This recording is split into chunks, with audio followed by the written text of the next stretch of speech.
From one guy accidentally causing the death of the person he was prank calling, to another person sleeping with their own mother. Yikes. I've got 9 of the craziest Reddit confessions you've ever seen. Let's just start reading them. A lady was found dead and I feel like my prank call was the cause. So I actually just commented this in a different post but figured I finally posted for all to see. I have a real life horror story. I'm 31 male. When me and some friends were around 15, 16, we was all smoking weed prank calling people. Well, I dialed a random number and a woman answered and she whispered, "Hello? Who is this? I need help. He's gonna kill me." This lady didn't know it was a prank call. I dialed her number for the first time ever and as soon as she answered she said this. Me and all my friends froze and looked at each other in genuine fear. I started asking questions like, where is she? She didn't know. I asked her name. She gave a name that the guy gave her. She said she didn't remember her real name because this man took her when she was a real little kid and now she's an adult. Oh my god, bro, you've been kidnapped for like 18 years? That is terrible. But she did say she knows she has a sister named Maria, which is common in kidnappings. If you're taken at a young age, you'll basically be brainwashed to forget your birth given name. My heart effing sank, dude. Then she said she's being punished for constantly trying to escape and begged me not to hang up. I told one of my old friends to call the cops now. I asked her why she didn't just call the cops and she said she didn't know how. This woman literally didn't know what 911 was. She just knew you could talk on a phone. While on the phone with dispatch and police en route to figure crap out, we heard a man's voice. He screamed at her, "You stupid ungrateful bitch. You have my phone?" And the last thing I heard was her screaming bloody murder and what sounded like her being beaten. She screamed, "The house is white with a green door." Then bam. Sounded like she got hit with a metal or something and the guy grabbed the phone, I'm guessing, and said, "Haha, fooled you." As if he was trying to make us think we got prank called. Even though I'm the one who called and didn't say anything because she started talking. So they had no idea a prank call was involved. Well, almost a week went by and the police talked to me and my friends, my parents, friends' parents,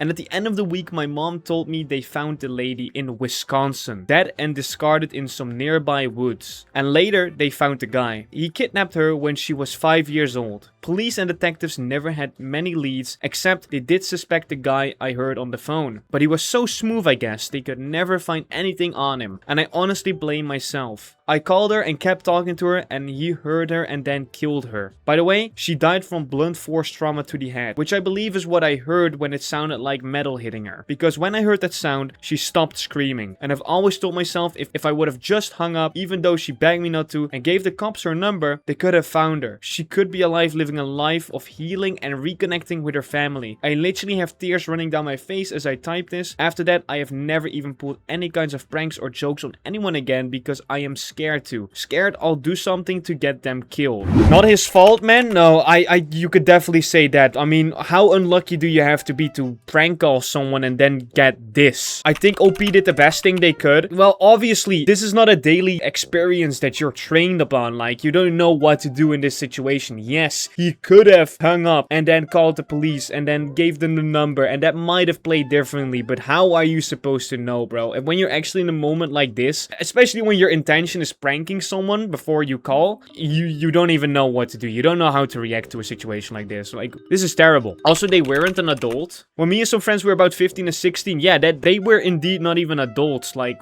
bruh. And like, this guy is now 31 mil. He almost doubled his age. And then you actually start to think, hey, I could have done this different. I could have done this different because he knows more about life. He knows more about what's possible, how to act in certain situations. And is double his age and he still, yes, he still blames himself. There's no way for him to have saved her. Like, at least she got to have some hope before departing. I think that's definitely a positive way to look at it, heretic. But this woman was like, has been kidnapped for 13 years and just learn to live with it or something. She was 5 years old when she was originally kidnapped. No kid would know the right thing to do in a situation. They at least called the cops and tried. They could have just hung up and thought it was fake. Yeah, I mean, this is so hard to say what would have happened. We would never know what would have happened. He did the best he could as a 15-year-old. Alright, let's go to the next confession. I killed someone and I told nobody. Throwaway account for obvious reasons, and I'm pretty drunk right now too, so please take that into account. Luckily, there is autocorrect on the Reddit website, so I won't look like a total idiot, except for what I'm about to describe. I've actually told two people what has happened. The first person was a pastor from church, the other was a chaplain who does reach outs to civilians from one of the military facilities I work near. Not gonna mention which. I've never actually told this to anyone else, and I feel empty and want outside input. Not just someone who's telling me everything is gonna be okay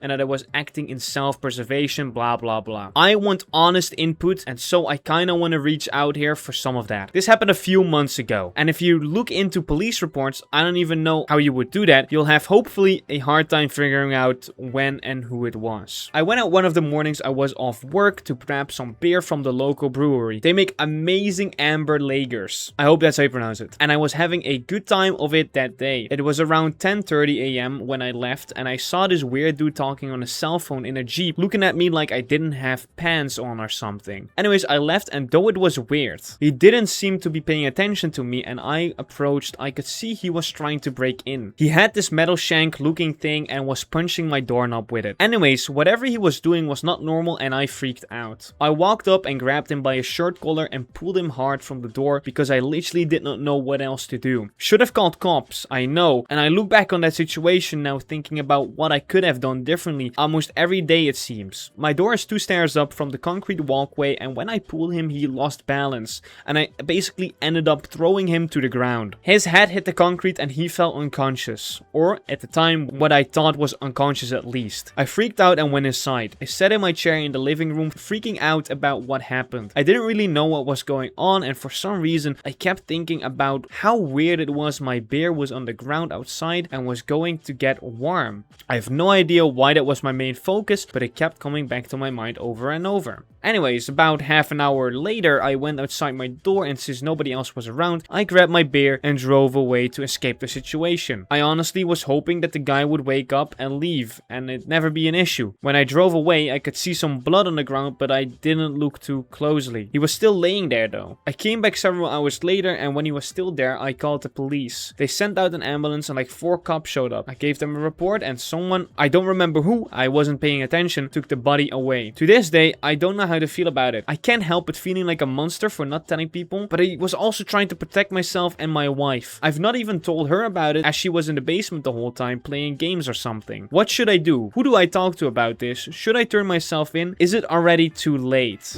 Yeah, I mean, this was just an accident. However, I wonder if you would get like punished for something like this. He was obviously breaking in. I mean, he has like a metal shank thing with him. I'm sure they could have seen some like scratches at the point where he was breaking in. So he could have definitely argued this was self-defense, right? Up would get punished for not calling it in. Yeah, I don't think he should do it anymore right now. Now it's too late. Now he might actually get punished. Okay, it was an accident, but calling an ambulance is not that hard. Yes, he could have definitely saved that guy's life. He should have done that. It's really hard to say. I doubt there was cameras since OP wasn't caught, so it would have just been Ope's word against the dead guy. I feel like they could have they would have inspected some stuff, and I'm sure they could have come to a conclusion. Either way, calling an ambulance would have been the best thing to do here. At least he could have saved the guy's life. Still, what is this guy doing trying to break into a house? I mean, I can't lie, that is kind of karma. I like to think the guy that died is the kidnapper from the last confession. Yes, let's hope so, but I don't think we're that lucky here. Let's see if the next one is a little bit more light. I used David Goggings. If some of you guys don't know, David Goggings is the motivational speaker that always likes to run a lot. If you're watching on YouTube, I'll show a video of him right now. They don't know me, son.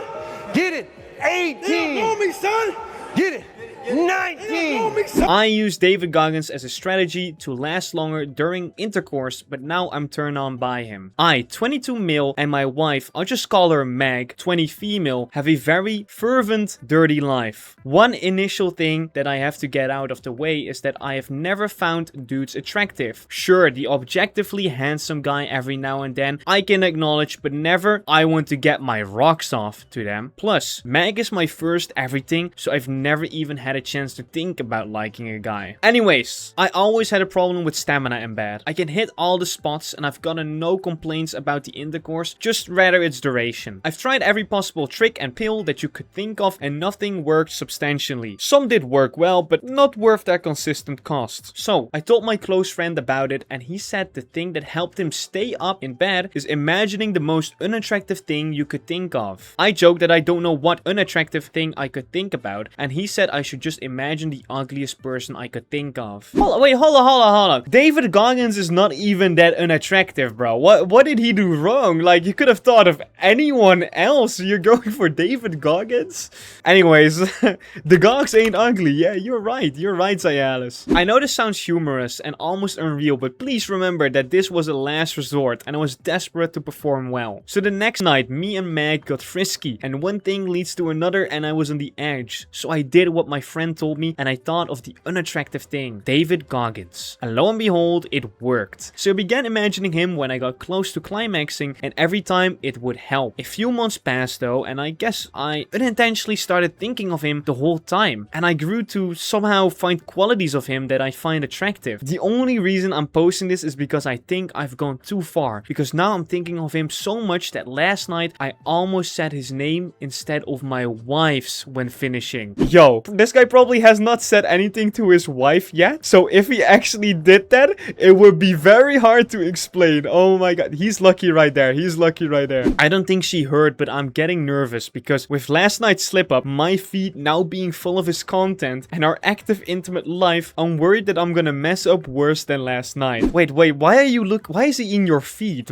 Are you actually looking him up now because you think he's attractive? Like, what is happening? I don't know if I'm looking for advice or just a place to rant about it because it's been weighing on me for a second because now I'm fearing that I find him more attractive than my wife. No! He's gonna leave his wife for David Goggins. I would think of Deehain, I can't lie. What do you mean? What do you mean by that? I feel like you think of a guy every time you do the Tenga, you will end up being attracted to them. I think there's a saying for this. It's called the Pavlov effect. Basically, if you do something, if you're enjoying yourself while watching a specific thing or thinking of a specific thing, you end up being attracted to that thing. And it could be absolutely anything, right? I once read a story about someone always touching themselves when their dad would mow the lawn, right? They would have the grass mower, they would mow the lawn, and it's loud, so he can finally do the dirty things that he wants to do. Which ended up happening is every time the dad mowed the grass, he would get hard, just like David Goggins. Stay f***ing hard.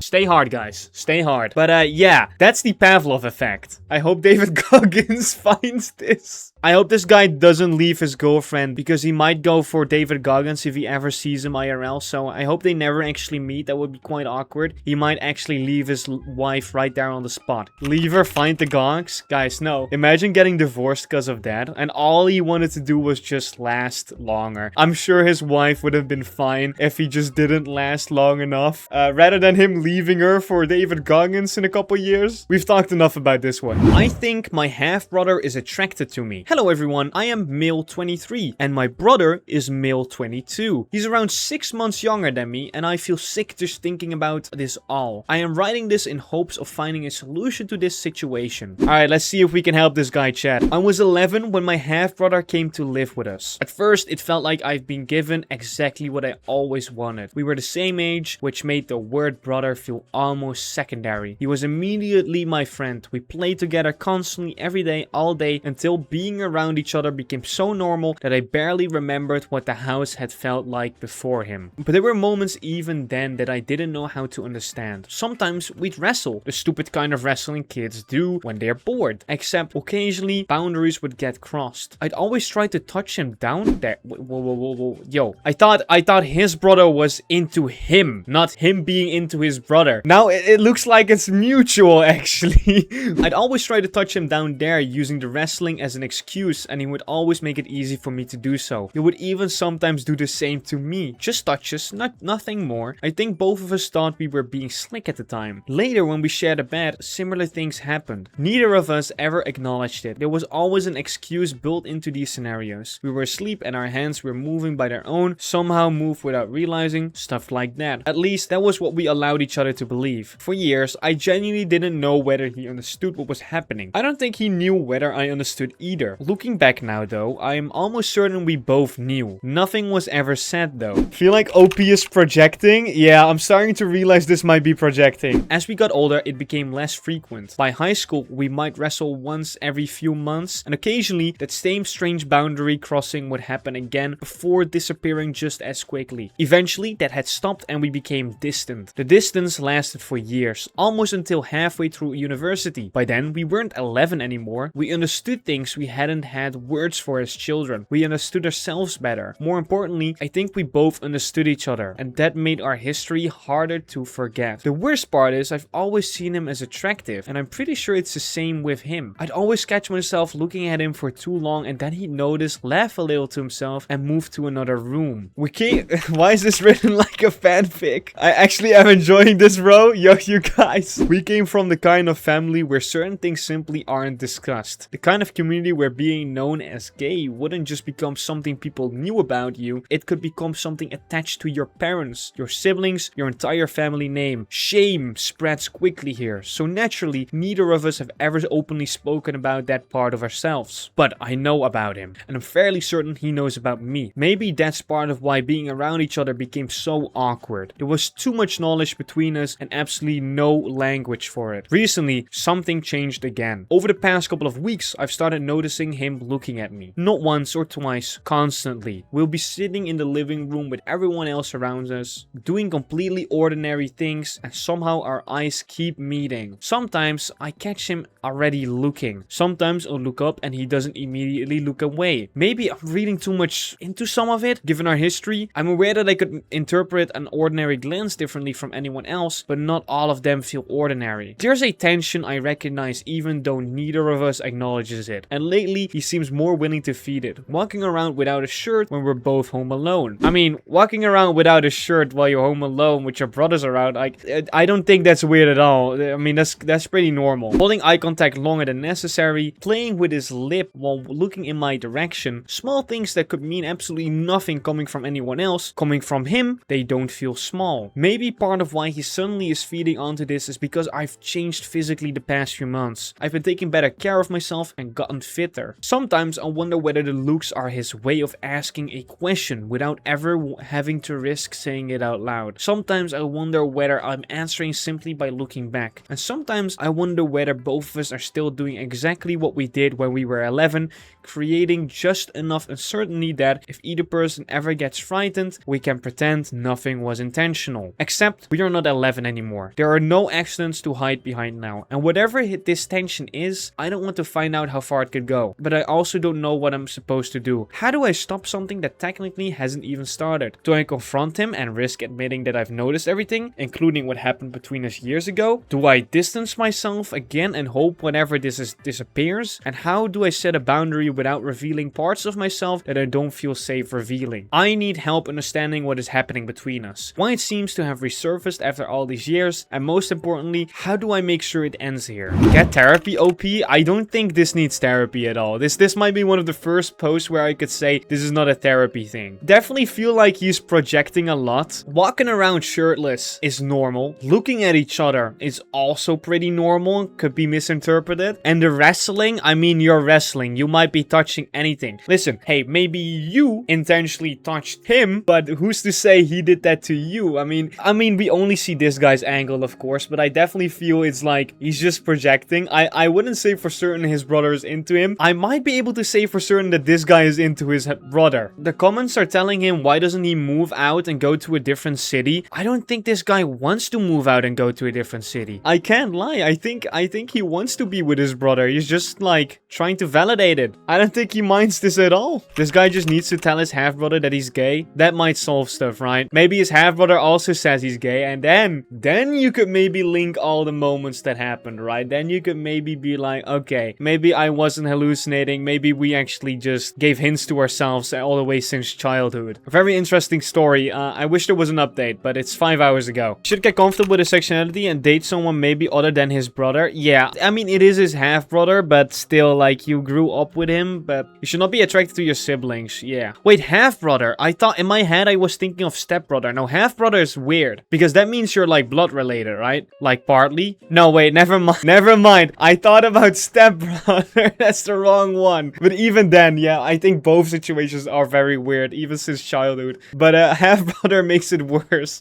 for sure. I am still rooting for them. Yo, my chat might need therapy as well, guys. Let's go to the next confession. I have been faking a language barrier for 4 years and my husband has no idea. My husband's family moved there years ago and they mostly speak Spanish at home. When we first started dating, I told him I only knew a few basic words from high school. He thinks I'm just a typical American who can't learn a second language to save her life. The truth is, I lived in Spain for 3 years and I'm actually fluent, but I saw how his brother's wife gets treated. She is the official family translator. She has to go to every doctor appointment, every bank meeting, and deal with every annoying phone call for the entire extended family. Her phone never stops ringing and she looks miserable. I decided right then that I would never admit I understand them. If I did, my weekends would be gone. His mother spent 10 minutes talking about how my outfit looked cheap and how I probably don't know how to clean a house properly. She said it right to my face in Spanish while I was eating her cooking. It was absolutely infuriating. I could have defended myself. I could have told her exactly what I thought of her attitude. Instead, I just smiled like a clueless idiot and asked for more salsa. My husband just patted my hand and told his mom I was trying my best to fit in. I feel like a liar. But then I think about my peaceful Saturdays without family drama and I realize I can never tell the truth. Why does being helpful always feel like a trap? I get that she doesn't want to be the family translator, although I am a bit confused about how she hasn't said these things to her husband or anything. Or her husband. I mean, you're together for years and he doesn't even know that you lived in Spain for 3 years? Maybe he does know and he's like, it's just a stupid American, she probably hasn't learned the language. Maybe, but it's crazy that your husband doesn't even know about such a big part of your life. Also, the husband should be able to like also speak English, right? How are they dating otherwise? So why isn't he the translator? I feel like she might be overreacting a bit as well here. Hey, it could be fun hearing people talk in a language and they don't think you know what they're saying. You know what I also think is very crazy? The fact that her husband did not defend her or anything. He's not telling his wife about what his mother is actually saying to her, and she's not telling her husband about having lived in Spain for 3 years and knowing the language. I mean, I'm sure your husband would also like to keep the secret together with you, right? If you just tell your husband like, yo, I don't want your family to know. Like, I feel like there's absolutely no trust and no communication in this relationship. And the fact that they are married, I do not get how there are relationships out there that are just zero communication. They don't know anything about each other and they're not ride or die for each other, bro. I don't get this. I mean, he thinks she doesn't understand, so he's probably just avoiding drama. That's a good point. He might not want the drama. Couple therapy, guys. All roads on this subreddit lead to therapy. Let's go to the next confession. This guy claims to have the worst confession ever, so let's start reading. I fear I am starting to lose my attraction to my wife. We have been together for 18 years. Okay, that's a very long part. I'm sure some of you guys watching this aren't even 18 years old, so that's an accomplishment. For those 18 years, I couldn't keep my hands off of her. Lust, love, both incredibly. When we first got together, I was young and emotionally underdeveloped, perhaps due to some trauma in my past or just because I'm wired that way, but I have always gravitated towards physical touch as my love language, as most men do. I was an eager young partner when we first got together, and I know I came on too strong to her. In many instances in our young relationship, I almost pushed her away by smothering her. Over the 18 years, we have built a life, a family, some money, etc. Our relationship has evolved quite a bit over the 18 years, but intimacy has always been a challenge for us. The challenge being my drive far eclipsed her, and always has. Unfortunately though, in COVID, my wife got sick and has had some health issues that are ongoing. I have been an attentive, supportive, kind, and strong partner through it all, though everything like we signed up for, just as I know she would for me. This is where the confession comes in. Unfortunately, in my role as her caregiver, not just her husband, I have begun to view her in almost the same capacity as my own children. I fully support the family. I come home and bring dinner or or cook most nights. We have maids, I clean, every burden I try to lighten. Every problem I jump to solve and every issue I stand at guard over. I am exhausted. My battery is drained. My bucket is empty and I need it refilled. I need that deep connection and loving touch that nurtures your soul and refreshes your outlook on life. Yet the person I should look to that never feels well enough for it to be a consideration. In fact, I have begun to detest my desire for her because it feels gross knowing how she feels. I love her incredibly and I will continue to be with her and support her forever. But I fear that I'm falling out of love with my wife and beginning to embrace a duty rather than a partnership, and it breaks my heart. I am not sick and I have desires and needs, but somehow I need to find a way to push all those aside or a way to focus on my family and my wife. I can't upend everything chasing tail when my love for her overwhelms everything else. I am worried I'm getting to a place where I won't want her affection because it is lacking in completion and leaves me frustrated with no outlet. I can love on her until the end of time, but that doesn't provide the physical release and connection I am seeking. I feel like a terrible person even putting these thoughts to words, and I'm sure this post will end up deleted. It's very complicated. I know what to say. I think this guy needs David Goggings. I think that's what we have to say. Honestly, this guy isn't really doing anything wrong. No, I don't think he's doing anything wrong. I think he's actually a really good husband. I mean, his wife is sick, so she probably doesn't have a job. I don't know to what degree she is sick. What can she do? What can she not do? Is it mental sickness? Is she like physically sick? Can she not move? We don't really get that context here, but I'm assuming his wife doesn't have a job and can't really do a lot of household stuff. So he has to do both. Then his wife also turns out to be too sick to have any dirty time, right? Yeah, that it starts to feel like he's no longer in a relationship at that point, but just a caretaker, and he sees his wife as like his kids, and that's a big problem.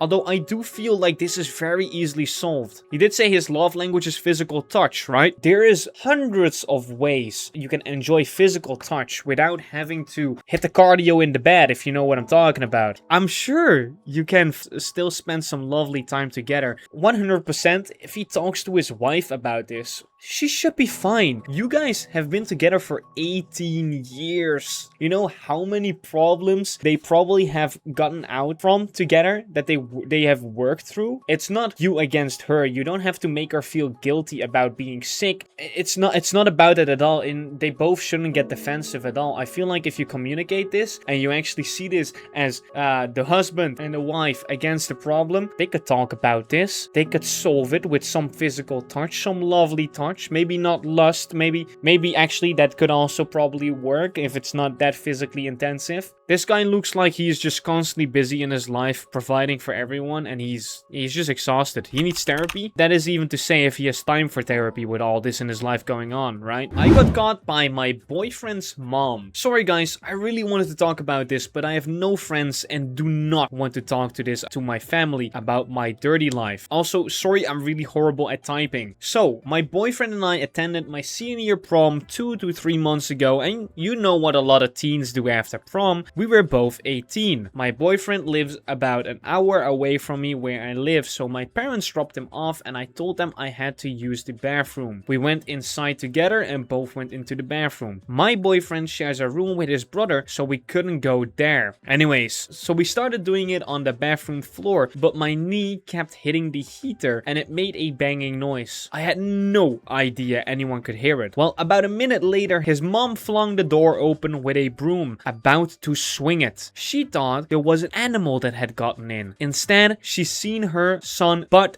naked. She screamed, and let me prepare my Spanish for this. Hace esto antes de casarse, idiota. I'm not fluent, so I don't know if that's correct. Yeah, me neither. So, I hope I pronounced that well. She ended up hitting him with the broom and then left. I've seen her a few times after that, with and without my boyfriend, since he left for boot camp. We are getting married this year, and since I couldn't talk to him besides letters, I figured I could talk to her about the wedding. Seemingly, she got over it, but his mom and stepdad are gonna be going to dinner with my mom and stepdad. Hopefully, she won't tell them. Okay, bye, thank you. This is one of the more funny ones, I guess. I mean, this is something that mother is just gonna have to ignore. Having a fun time with the parents in the house is not a smart move in my opinion. Yeah, no, the bathroom floor. I guess when you're horn dog teenagers, the bathroom floor is like a paradise for you. That might be actually good enough. And she came out with a broom and she hit her son while he was butt naked with the broom. That is a funny sequence, and it's something that's always gonna be awkward. But at the same time, I'm sure the mother doesn't care. I mean, how did her son get made, right? She knows about this stuff. It could be weird when you're a teenager, but everyone knows about this stuff, right? I don't think at dinner the mom of her boyfriend would suddenly start leaking this stuff to her own mother and her stepdad. That would be absolutely absurd. I refuse to believe that this would happen. So I don't think she has to worry about it at all. I wonder if they continued after the mom left. I don't think after he got spanked by his mom that he still wanted to go. I don't know about that. So funny, your parents were waiting outside while you were getting the dish. It actually made me laugh out a little. I kept getting texts from my mom. Are you almost done? Had to tell her I was taking a crap and then I had to take the dress off for max efficiency. Yeah, well, nobody takes that long taking a dress off, bro. You know, that was a lighthearted one. Now we're probably gonna get terrible ones again. So let's prepare for that. Am I an a-hole for having an ultimatum in my relationship? I've been in a relationship just shy of 2 years. Yesterday, I broke it off with my fiance. I met my fiance last year, February, and we hit it off straight away. Things moved pretty quickly, and in a blink of an eye, we were living together. I learned that he was addicted to special medicine early on in his life, and he was sober for 3 years. I've never been involved with any kind of special medicine and have been raised to see it as something very alarming, as I've seen people lose everything because of substance abuse. And so when I learned that he was addicted to special medicine before I was in the picture, I told him that if he ever falls back into those habits, that our relationship would end right there. So yesterday he invited a friend over, and I quickly realized that he confided in this friend quite a lot, which wasn't an issue for me, but somehow we got on the special medicine topic, and my fiance blurted out that he has been sober for 4 years. And then his friend asked, oh, are you sure it's 4 years? Or was it 4 years before you started using again? My heart dropped at the sound of those words, and I just sat there for a second in silence, waiting for my fiance's answer, and he responded, well, up until a month ago, as if it didn't matter one bit. I immediately asked, so you're using again? And he said he lost himself a month ago. A red mist came over me, realizing that I have been providing for someone for nearly 2 years, and that has been using me to purchase special medicine and use it when I'm either sleeping or not in his presence, and never taking my ultimatum into consideration, or if I was just seen as a pushover and a joke. I immediately said, you knew the ultimatum and the only condition I had for a relationship, and you just didn't care. I said, as of now, this relationship is over. I can't decide whether I'm heartbroken or beyond the point of anger. He has arranged to move out of my house after Christmas, and because I have my own business, I can't even leave town. So my plan now is to stay away from home as much as possible and avoid him until he leaves. I mean, that's terrible to find out that the person you love has betrayed like your only ultimatum that you ever gave when you started a relationship. You fully trusted him, and then he was just apparently using you and your money as well so he could get more of that good stuff, you know? That's really sad. First of all, I'd like to say substance abuse is no joke, and it's extremely difficult to go through. I do understand that fully. And I think he actually managed to... this is what I don't get, because she says he's been using me all these years or something, right? He did say he started again like a month ago. So that means he just relapsed, which is very sad. Maybe you could even try to be supportive. For him, it might have felt like she wasn't supportive at all. He was probably scared to tell her because he knew about the ultimatum. To be fair, we do only know one side of the story. Let me actually check the comments if there's any more added context. Curious OP, how did he react? Did he shrug and say okay, or was he heartbroken? Just shrugged and said, then it's over. I mean, this doesn't really mean anything. I know a lot of people just don't want to share their feelings like that, right? They don't want to show that they're heartbroken. There has to be boundaries in a relationship. Unfortunately, he didn't stick with the one that you stated early on. You can be heartbroken and angry. He probably had good intentions, but addicts, on average, go to rehab an average of 5 times before getting clean. Learning something new every time. I have no knowledge of special medicine use, and I think that's why it was easy for him to do it, and I just never realized. Kind of feels stupid. I feel like very early on, they might have just been in love, and then they should have had more conversations about this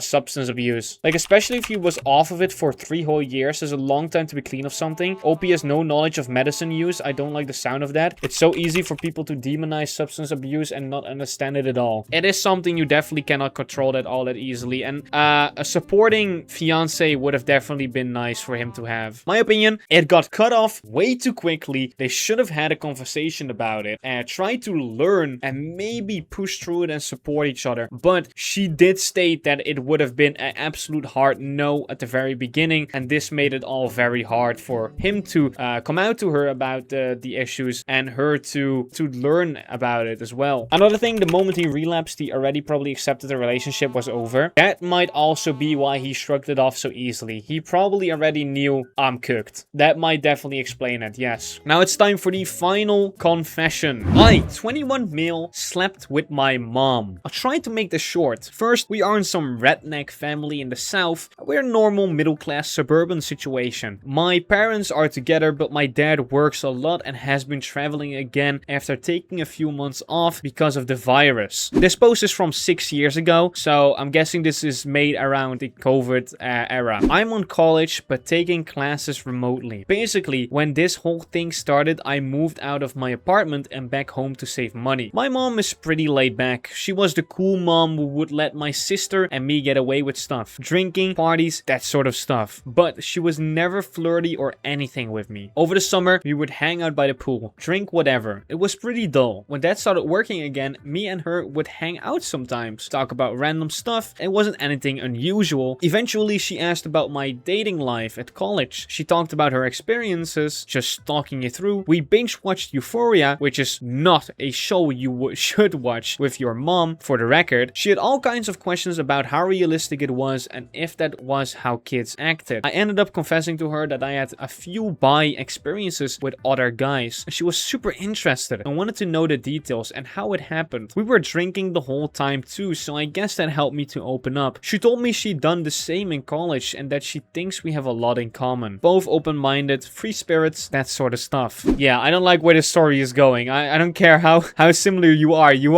are the son of your mother. That might be why. Let's just keep reading. My dad was usually in bed during this. He gets up early for work, so we had a lot of alone time. Then when he started traveling for work again, we had tons of alone time. When the temp started to drop at night, we would do wine in the hot tub and sometimes put on a show or a movie on the projector. Eventually, she started sitting close to me, snuggling against me, that sort of stuff. One night, she just went full out and sat in my lap. At that point, I was like, "Mom, what are you doing?" And she basically said that we were both adults, she felt a connection, and if I did too, we shouldn't stop ourselves. No, I don't think that's how it works at all. I'm worried about where this story is going further because we're not even close to the end, I think. She told me she thought it was really hot that I've been with other guys. She felt like she could be herself with me in a way she couldn't with other men and all this other stuff. It was a lot to take in, but I was tipsy and just her being on my lap got a physical reaction. She said how lonely she was and that she and dad didn't have intercourse anymore and she thinks he's cheating on her during his business trips. I guess all of it just sort of overwhelmed me, and when she made a move, I didn't stop her. That was about 2 weeks ago. Since then, things have been really weird. To make matters more complicated, when I was in her bathroom, I saw that she had a bunch of different meds. When I googled them, it says they're for depression and impulse control. When I asked her about it, she said she has borderline personality disorder and had been really trying different meds a while ago, but they didn't really work out. It's all super effed up and weird. I'm not really sure how to feel or how to handle it. It's not exactly something I can talk to people about either. Figured I'd at least get it off my chest here. So he didn't actually go into detail about sleeping with his mom, but since the title says it, I think it did happen, and he's just sparing us the details, which I might be actually a bit happy about. This might be one of the most confessions of all time. He just said he didn't stop her when she made moves on him. I do understand that he might be shocked. That's just something shock can do, right? Because it's so weird for your mom to make moves on you. For all we know, the mom SA'd him, to be honest. I mean, it does kind of sound like it. Although, he says he slept with her. I don't know if we're still talking about the hot tub experience, or like he started making moves on her as well later down the road and they went to the bedroom, right? We don't get that context here, but bro, his mom cheated on her husband with his own son. Bro, what if the husband finds out, bro? I wouldn't even know how to react, bro. you lost your wife and your son at that point, bro. It was just something that happened once.